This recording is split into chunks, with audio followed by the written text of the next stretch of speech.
તો જૂનાગઢમાં વરસાદ પડે છે આજે ધોધમાર। ચાલો જો વરસાદ થયો છે અને ચાલો બધા ગરમા ગરમ ભજીયા ખાવા, પતરીના અને અજમાના પાનના અને મેથીના ગોટા।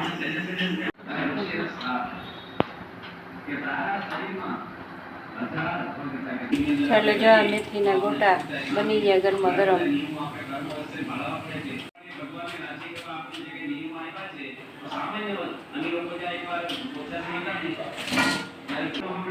ચાલો જો મહારાજનો થાળ તૈયાર થઈ ગયો છે। ચાલો મહારાજને જમાડી દઈએ અને પછી આપણે જમશું। ચાલો મહારાજને જમાડી આવો। ચાલો જો મહારાજ અને સ્વામી જમવા પધાર્યા છે।